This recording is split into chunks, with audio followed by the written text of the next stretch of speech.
کتنی بڑی حیف کی بات ہے کہ ایک شخص کا والد فوت ہو جائے، اس کو دعائیں نہ آتی ہوں اور وہ والد کا جنازہ نہ پڑھ سکے۔ اعوذ باللہ من الشیطان الرجیم، بسم اللہ الرحمن الرحیم۔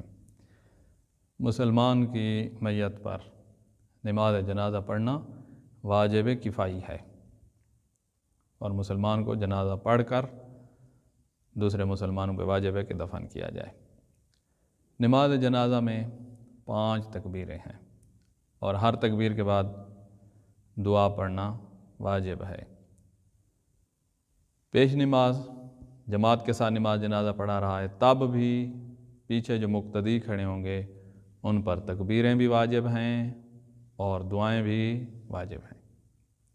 جو خاموش کھڑا رہا، جس نے دعائیں نہیں پڑھی، تو اس کا نماز جنازہ باطل ہے۔ اس لیے ہم مومنین کی خدمت میں نماز جنازہ کی ایک ویڈیو بنا کر بھیج رہے ہیں تاکہ وہ دعائیں یاد کریں، اپنے بچوں کو یاد کرائیں۔ اگر کسی نے یاد کی ہوئی ہیں تو اس کی اگر کوئی غلطی ہے تو اس غلطی کا ازالہ ہو جائے۔ مرد پر نماز جنازہ پڑھی جائے تو پہلی 4 تکبیریں اور ان کے بعد والی پہلی 3 تکبیریں اور ان کے بعد والی 3 دعائیں اسی طرح ہیں جیسے خاتون پر جنازہ پڑھا جائے تو پہلی 3 تکبیریں اور ان کے بعد والی دعائیں یہ مشترکہ ہیں، ایک جیسی ہیں۔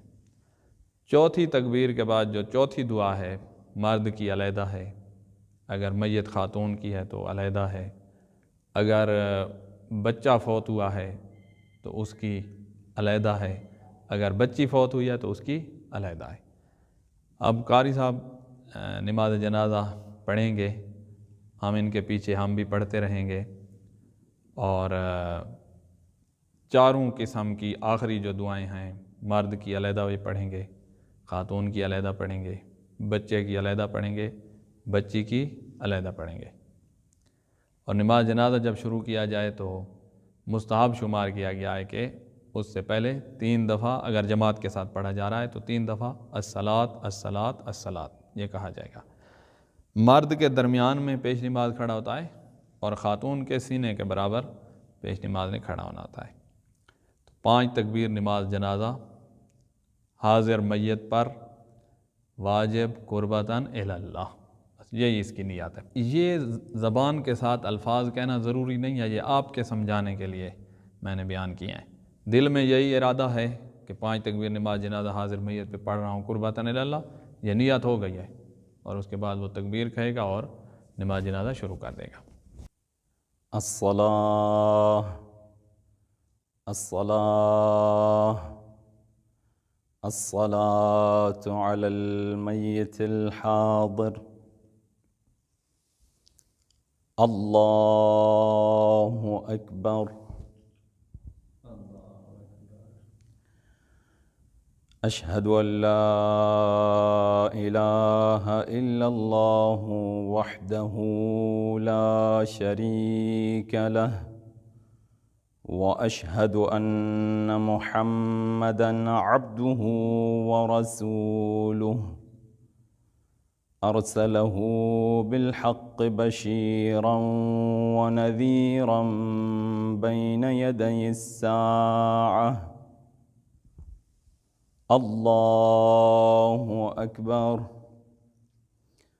اللهم صل على محمد وآل محمد، وبارك على محمد وآل محمد، وارحم محمدا وآل محمد كأفضل ما صليت وباركت وترحمت على إبراهيم وآل إبراهيم إنك حميد مجيد، وصل على جميع الأنبياء والمرسلين والشهداء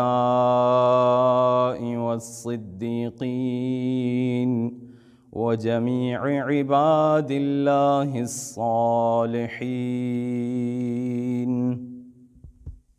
الله أكبر. اللهم اغفر للمؤمنين والمؤمنات والمسلمين والمسلمات الأحياء منهم والأموات. تابع اللهم بيننا وبينهم بالخيرات، إنك مجيب الدعوات، إنك على كل شيء قدير. الله أكبر. اللهم إن هذا عبدك وابن عبدك وابن أمتك، نزل بك وأنت خير منزول به. اللهم إنا لا نعلم منه إلا خيرا، وأنت أعلم به منا. اللهم إن كان محسنا فزد في إحسانه، وإن كان مسيئا فتجاوز عنه واغفر له. اللهم اجعله عندك في أعلى عليين، واخلف على أهله في الغابرين، واحشره مع نبيك محمد وآله الطاهرين. الله أكبر.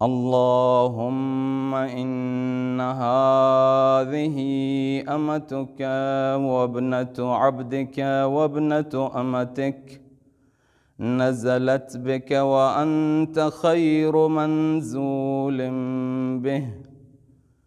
اللهم إنا لا نعلم منها إلا خيرا، وأنت أعلم بها منا. اللهم إن كانت محسنة فزد في إحسانها، وإن كانت مسيئة فتجاوز عنها واغفر لها. اللهم اجعلها عندك في أعلى عليين، واخلف على أهلها في الغابرين، واحشرها مع نبيك وعترته الطاهرين. الله أكبر.